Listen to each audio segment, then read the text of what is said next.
ईश्वर कहते हैं, विचार विशुद्ध ऊर्जा होता है। हर वह विचार जो तुम में है, कभी था या कभी होगा, वह सृजनशील होता है। तुम्हारे विचार की ऊर्जा कभी नहीं मरती है। विचार होता है सदा के लिए। सभी विचार एकत्र हो जाया करते हैं, सभी विचार एक दूसरे से मिल जाया करते हैं। वे क्रिस क्रॉस की तरह मिलते हुए एक आश्चर्यजनक ऊर्जा बन जाते हैं और अवर्णनीय सुंदरता तथा अविश्वसनीय जटिलता वाले सतत परिवर्तनशील स्वरूप को धारण करते रहते हैं।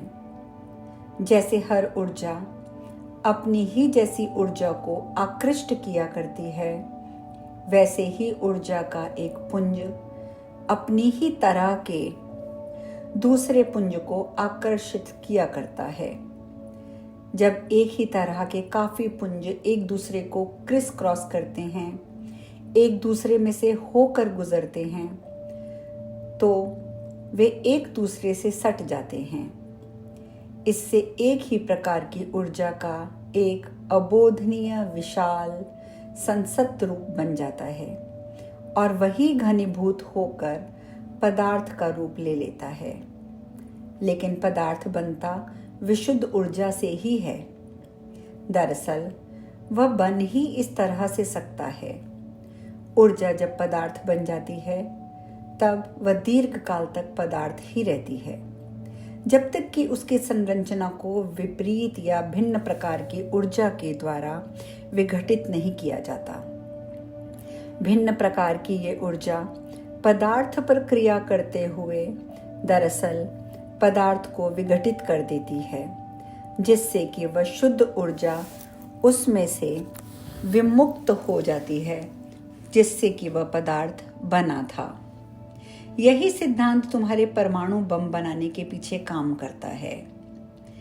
आइंस्टाइन से पहले या उसके बाद अभी तक कोई भी इंसान ऐसा नहीं हुआ जो ब्रह्मांड की संरचना के गूढ़ रहस्य का अन्वेषण करने, उसकी व्याख्या करने, उसका उपयोग करने में इतना निकट पहुंचा हो। अब तुम ये बात अच्छी तरह समझ सकते हो कि एक ही मानसिकता के लोग कैसे एक साथ काम करते हुए वांछित परिणाम प्राप्त कर लेते हैं। इसलिए जहां कहीं भी मेरे नाम पर 2 या अधिक लोग इकट्ठे हों वाला मुहावरा अधिक सार्थक हो जाता है। वाकई समूचा समाज किसी बात पर जब एक समान सोचता है, तब चमत्कार ही घटित होता है। भले ही उसके सभी परिणाम सुखद ना होते हों। जैसे भय में जीने वाला कोई समाज प्रायः सचमुच ऐसा ही कुछ पैदा कर देता है, जिससे कि वह सबसे ज्यादा भयभीत रहा करता है। इसी प्रकार किसी विशाल समुदाय को या किसी धार्मिक संगत को संयुक्त विचारणा में या आम भाषा में जिसे सामूहिक प्रार्थना कहा जाता है, उसमें चमत्कारी शक्ति हासिल हो जाती है। ये बात भी समझ लो कि कोई व्यक्ति, उसके विचार, प्रार्थना, आशा, कामना, भय अगर अत्यंत सशक्त हो जाएं, तो वह भी ऐसा ही परिणाम पैदा कर सकता है।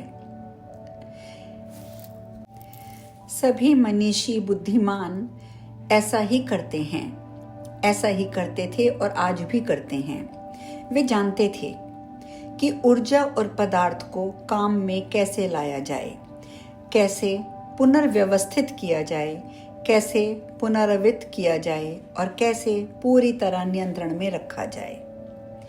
अनेक प्रबुद्ध लोग ये बात जान चुके हैं, अनेक अब जाने हैं। तुम भी इसे जान सकते हो, बिल्कुल अभी।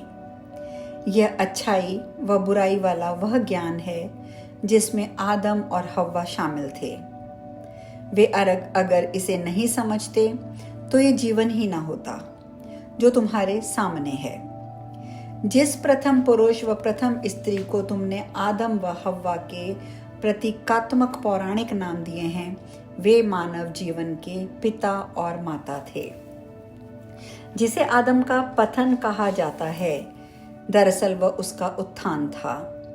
मानव जीवन की एकमात्र महानतम घटना थी वह, क्योंकि उस घटना के बिना सापेक्षता के इस संसार का अस्तित्व ही ना होता।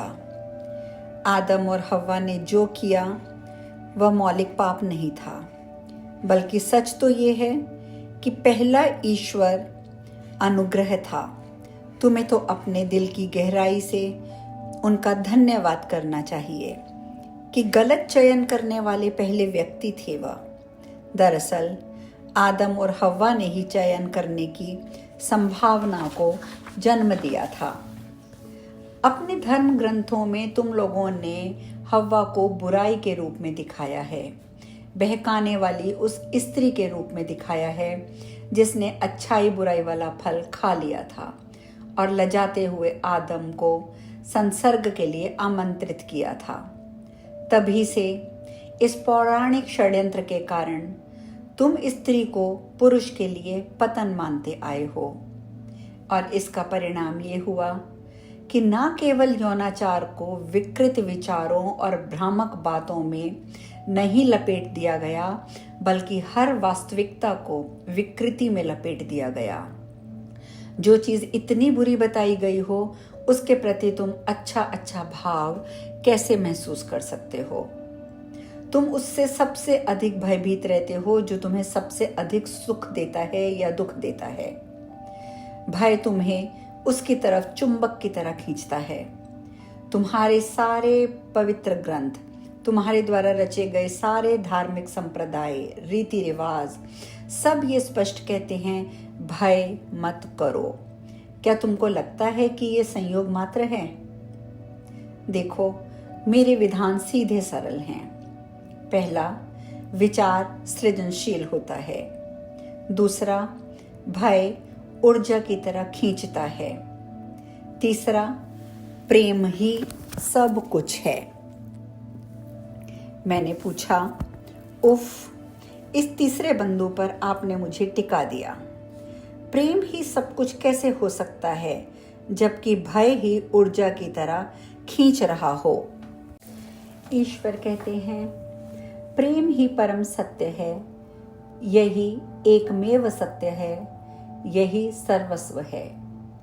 प्रेम की अनुभूति होना ही तुम्हारा ईश्वर को अनुभव करना होता है। सर्वोच्च सत्य ये है कि प्रेम ही सर्वस्व है, सर्वस्व था और सर्वस्व रहेगा। जब तुम परम में प्रवेश करते हो, तब प्रेम में ही प्रवेश कर रहे होते हो।